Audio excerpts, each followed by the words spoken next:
Opening. Three pictures appear. One is of a woman giving a presentation behind a podium. Another photograph depicts two people engaged in a conversation. The other photograph is of a man explaining something to another man. The title reads Access Ed Project 2008 2-Day Symposium. Title transition to the next sequence of text. Access Ed Conference on Universal Design in Higher Education and Beyond. Milwaukee, Wisconsin, September 25th and 26th, 2008. Keynote speaker, Cheryl Bergstaller. Plenary, Universality of Captioning, Virginia Shivarina. Video fades to black. Entrances, Routes of Travel, and Signage, Part 3, Cheryl Bergstaller. Dr. Bergstaller standing behind a podium talking to the audience. But as far as the images, here are a bunch of images here. We've got this teacher helping a young man, a little girl pushing another little girl in a wheelchair, three students using wheelchairs, and one person walking, pushing one of the students. Another teacher or mom, maybe, kind of looks like maybe a mom helping a little girl with a disability. And this kind of artistic design of two pictures, one with a woman pushing a man in a wheelchair and one with a fuzzy drawing of a wheelchair. Is anything wrong with these pictures? I mean, I'm not individually, but as a group.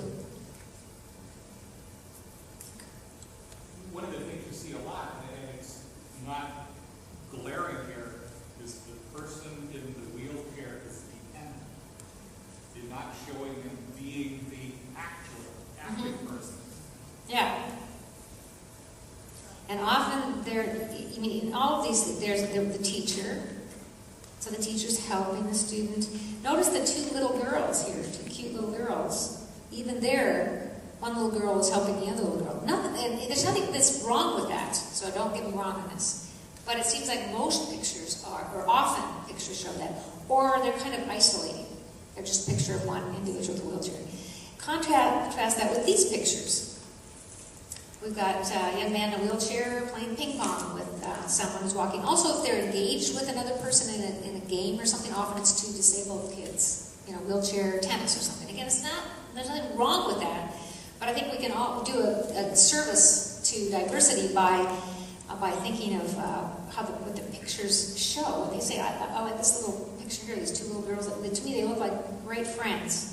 They're just going to get on the bus and go to school. Just one happens to be using a wheelchair.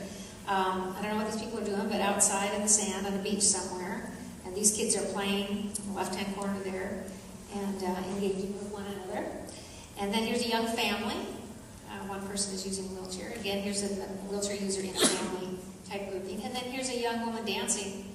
It appears with someone who's walking. She's using a wheelchair. So trying to find images to put in a publication, this isn't easy, by the way. We have a lot of kids with disabilities, so we have a lot of photo opportunities. But to find images of people that are engaged, or where the student who has an obvious disability is tutoring a younger kid who doesn't have a disability. Maybe the teacher should have a disability helping the younger kid who doesn't, or doesn't have an obvious disability, whatever. And again, no one picture is wrong. I like all these pictures, frankly. But too often it's isolating, it's just that one person, or it doesn't show them as fully engaged, it shows them as dependent. The R2D2 Center logo appears. Below reads, Copy and distribute freely but use in its entirety and do not alter.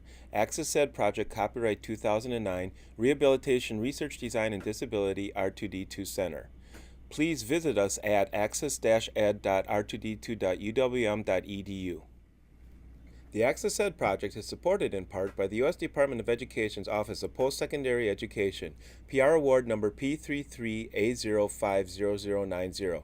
The Access Ed documents contained in this video are those of the grantee and do not necessarily reflect directly on the U.S. Department of Education.